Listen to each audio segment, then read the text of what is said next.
giant digital ledger on the internet where everyone can see everyone's transactions. Now, It's Disneyland for nerds. Yeah. But then Beau told me about his vision about having the impact that he wanted to have, and for me, that was a game changer. Different than anything else I've seen in co-location. educate them about anything they need to know about Bitcoin mining. It's what I like to do. You know, my favorite part about events like this is that you get so much energy and people who are thinking on the same wavelength into a room. And naturally what happens as a result of that is that you push the thought, you push the narrative, you push everything a little bit further than it's gone before. And so getting a chance to talk about not just what things look like today, but how they can look in the next 10, 100, even 1,000 years into the future, this is the place where the energy supports that, and you can really go deep and set the tone for what people are thinking about for the next several months. Every advance in civilization and quality of life has come from an advance in the way that we use the abundance of energy. And I think that Bitcoin mining is that invisible hand guiding us into an abundant energy future.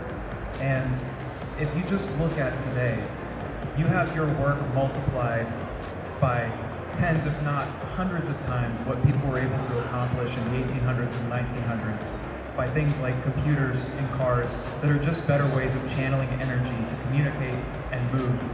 And if you think about what we have today with AI agents and the multiplication of human effort by things like Optimus, you've got these technologies that literally the marginal multiplication of you as a person is putting kilowatt hours into a machine to create intelligence or to multiply human effort. And so anything that we can do, and especially if Bitcoin mining can be helpful, I think it's the most helpful thing that we've got to bring more energy abundance to the world. It's going to change the way that civilization looks over a very short period of time. Right? Everybody's got a little bit of a different model. So they are usually just contracting with another data center. We're actually building our own facilities. And then also the model, you know, you guys are essentially like a pass-through cost, but a profit share. We have a fixed rate so that all of the upside on the Bitcoin is you. So there's no split on your Bitcoin. That's when mining clicked for me. It was a way to keep me from having to constantly look at the price. These things run 24/7, 365 days a year. Every 10 minutes, it's making me Bitcoin. I don't have to dollar cost average. I don't have to be emotionally involved. In fact, it's actually an emotional hedge. What I mean by that is, if I got Bitcoin already and Bitcoin price goes up, yay, I got more Bitcoin money. But if Bitcoin price goes down, if I wasn't mining, I go, oh, I'm sad. But when I'm mining, I'm actually accruing more Bitcoin when the price goes down. So if it goes down, hey, I'm making more money with Bitcoin mining. Price goes up, I'm making more money because I hold Bitcoin. It's kind of a hedge either way for my emotions. I don't ever have to think about it. It just does what it does. So I could go out my day, work with my family, work on my job, and not have to think about what my next generation of family life is going to be like. This is the best way. It's the best way for most people, to be honest. They just don't know about it. Wow. Well, we're changing that. We are changing that. I think the amazing thing is that people here, just by nature of it being a Bitcoin conference, they know a lot about Bitcoin, but they don't necessarily have a lot of knowledge about mining. And so when you tell someone they can earn passive Bitcoin while they're asleep, and it's just getting deposited automatically into their wallet, they're not really sure how to feel about that. I mean, it sounds amazing. And so a lot of the questions are around, how do you actually make that work? You know, how can you make money if you're sending me all the Bitcoin? And what does this look like? Why do I do this? You know, people don't understand the tax advantages. They don't understand how you can get passive Bitcoin income. And the more that you can open that door for them to not just see us and our team and the booth and all of the written material, but also do things like open up our sites and have them come out and in person. We're running 98% or more uptime. I look at something like Social Security. If we were able to manage our own Social Security, the amount of money you pay in, if you actually paid it in starting at 21 years old to 45, at current rates, the way, just put it in the S&P 500, that's it. You'd have $4 million. Wow. Imagine our society if everyone did that, and at 45 years old, you have got $4 million and you can just retire. The community you can build, the time with your kids, the family structures that you can create. But what are we doing at 45 years old? We're working our asses off, hoping that maybe Social Security will pay for $1,000 a month or whatever they give you. And at my age, I'm already at the cutoff level where I won't get anything. They keep advancing the age of Social Security. It's what, 67 now? What's the life expectancy of a male? I don't know. All right, so you're hoping maybe you get 5 years of money that pays for your medical bills. That doesn't seem like the life that we're supposed to have as humans. And for me, that's what this is about. It's about freedom of choice, being able to spend time with your family. It's not just about getting rich quick or slowly or however it's supposed to work. It's about taking back what's kind of been taken from us as part of the process. So that's why I love doing this. Like, can't even handle how many people are here. Yeah, it's Wow. insane. It's an array of modular data centers, so they've got hundreds of machines in each one, and the facility that we're in actually uses as much energy as the entire rest of the town. But it's all hydropower on the Bonneville Dam in Oregon. Well, in our region specifically, there's more water flowing downhill as a source of energy than there is a use for, especially in the shoulder seasons. And so that's our most direct way of cutting waste out of an energy system. Of course, you've got Daniel on the panel as well, and he's literally pioneering turning the trash of the world into our abundant energy future. And so I would say that there's no shortage of waste in the system, and in my opinion, it's the most important system for the prosperity of our world is the energy system that we all rely on. The short answer is that we as a civilization, we waste so much energy, and that is literally the fuel of progress. And if all we did was make use of what we're already creating, we could have a step change on the progress of human civilization. And if you've ever heard of the thing called the Kardashev scale, it's literally how you rank civilizations in terms of their advancement across the galactic scale, and it's measured in terms of the amount of energy that you're able to channel and use. Not just the amount of the energy that you're able to create, but use. And so if all we did was use that energy more, and we could put what we're already creating to use, we'd be on track for an abundant future. The wasted energy in the US alone is the third largest source of energy in the world. So behind the US and China is the wasted energy in the US that doesn't ever go to use. And if you think about it like trying to get in a car and go on a long trip, you're never going to allow your car to have a leaky fuel tank that's dripping all over the road. And yet we let that happen in the most important system that provides the fuel, the backbone, the infrastructure for how all of us live our lives today. They're getting everything repaired as something happens. Yeah, thanks. So my job in the company is customer service. I help people onboard, educate them about anything they need to know about Bitcoin mining. It's what I like to do. So say we get a client, they have no idea about pools, I lay out all the different options. There are different cost-benefit analysis for different kind of options.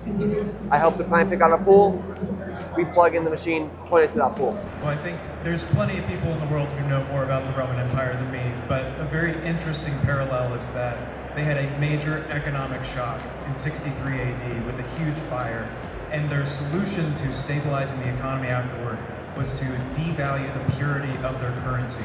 And over the next several hundred years, more and more purity loss, and even the loss in the size of the coins, led to an endless sea of just wars that had to be financed by more and more currency devaluation, a loss of trust in a civilization that we still see relics that are mostly standing and in pretty great shape. One of the greatest civilizations that ever existed on Earth, founded on an amazing money standard that just fell into ruin as the energy was removed from that currency. And you see exactly the same thing started happening in the early 1900s with the rise of central banking. We start to have waves of credit bubbles, money supply expansion, and a detethering of our monetary supply from the actual energy that's used to create it. And it's no coincidence that both of those periods of decline, in a relative sense, were occasioned by wars and a need of endless credit expansion. And so what makes me hopeful about the future is that we now have this bedrock of a new monetary system that is more directly tethered to energy than anything we've ever had, and in a sense should be the dawning of a new period of civilization where we can create the same kinds of structures, the same marvels of engineering and advancement that can last thousands of years beyond our lifetime. What do you think? Actually though, like it's one of those things that like it's not my area of passion or expertise to talk about custody, Sydney. Like loves protecting people's funds. And the reason why it's on metal is obviously, you can write it on a piece of paper, but if your house burns down and you get a flood, that would suck, right? So it's offline on a device. Now the question then becomes, if this has to be offline, but the Bitcoin is on the internet and it's online, how do you communicate this information to the internet, to open that PO box? And that's the point of those devices. I call them signing devices. People tend to call them cold wallets, but I don't really like that language. The point of a signing device is to communicate this information to the computer as the middleman on a need-to-know basis, so that it never exposes the computer to the private key, but also you're still able to open that PO box and send transactions. It's the pen that writes the signature, and this is the signature that you need to keep safe. I'm glad that everybody is choosing to hang out here, because there's no way the two people who are assigned to be here could possibly handle the flow. It's insane. But then Beau told me about his vision about having the impact that he wanted to have, and for me, that was a game changer. It got me to the point where I just did not want to hang it up yet. After like 2 or 3 generations, Grandpa would pass his assets and his whatever wealth he had down to his father, or down to his kids and down to their kids. At some point, you've got so much wealth, why do you need to work? Well, fiat system solves that. With the way inflation is built in there, you always have to work, and you always have to work to pay taxes, and that's why there's property taxes on there, so that you consistently have to pay for the assets that you already have. Bitcoin changes all of that.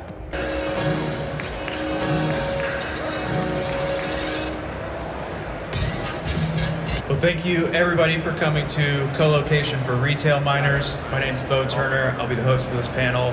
And just as a little background, I first got into co-location hosting with a personal $500,000 mistake that was totally avoidable. And so we built our company to make sure that that didn't happen to people, and made it our mission to make co-location accessible to people so that they could avoid the mistakes that many of us probably made early on in our journeys. I'm joined by some great people over here, and I'd love to have them introduce themselves. Abundant Minds, we got a booth right back there. We're doing a giveaway of an S19K Pro with a free year of hosting. You can find us at abundantminds.com and at Abundant Minds on all socials. We're doing a ton of education as well. And guys, just want to say it's been an honor to share the stage with you. Thank you so much for helping people get into co-location mining. And everybody, round of applause for our panelists. I don't have a crystal ball, but I think up is in our future. I think my biggest takeaways from this event are just how bullish you should be on the future of this industry. I mean, we've got heads of state, we've got multiple billionaires in the room, we have people who are making policy decisions for the most important economy in the world, and they are all in on Bitcoin. I mean, it's so clear that this isn't just something that they're thinking about every now and then. There are conversations happening about how to advance this industry and this technology and make America the leader in every one of these important rooms, and it's happening on a consistent basis. So while most people still have no idea what this technology is and have no exposure to it, the most important people in the world that are making decisions that impact all of us are very aware of this technology and looking at the ways that it can be implemented in our society. Hi everyone. Of course I always say this, but this is an absolutely fascinating panel because we're going to be discussing how energy solutions can build out infrastructure so that we can have energy abundance in the future. So from stranded energy to smart grids and wasted heat to intelligent machines, we're going to be just talking to Beau, Troy and Daniel about the work that they've been doing, because this isn't just about hypotheticals. This is about people that are actually building things that are going to make a difference in the future. Well, the first part of this is that if you ask pretty much any large language model what they would like to be paid in if they were to take payment, they're going to tell you Bitcoin. So if the AIs are running the AI companies, then they will be the ones deciding what goes in those facilities. But the second part is actually something that Daniel recently put out, which is that if you integrate a very small portion of the load of an AI data center as Bitcoin mining, that completely changes the flexibility, the load profile, and the way that that facility fits on the grid, and actually makes it, rather than a very consumptive resource that is inflexible and doesn't perform well, immediately turns it into something that works in harmony with the rest of the grid. So I see Bitcoin mining as this kind of flex usage that you will see from many AI companies. And in many cases, models are not running 24/7. And so there's always wasted capacity that they're already paying for. So just by building a block of Bitcoin mining, you not only have a flexible load in terms of balancing the grid, you also have a flexible consumer of the compute time that you're not actually using. And so these two forms of data centers are just naturally going to cross over and intermix as a result of incentives. You can't bribe an AI model with cash. You can bribe one with Bitcoin though. It's a t-shirt. It's Disneyland for nerds. Yeah. We're here at the Bitcoin conference in Las Vegas. We're at the end of the second day, so we're wrapping up. We just had the last panel on the mining stage. Got a chance to talk with Susie Violet Ward, Troy Cross, Daniel Batten, and hosted a panel earlier today with some of the great miners in our space. And it's been crazy, man. This has been an amazing conference. 35,000 people are in this one building talking about Bitcoin, exploring Bitcoin businesses. So many people who are interested in mining and exploring it and learning about it for the first time. It's just been such a cool experience, so much energy. You don't even need coffee and you can keep up.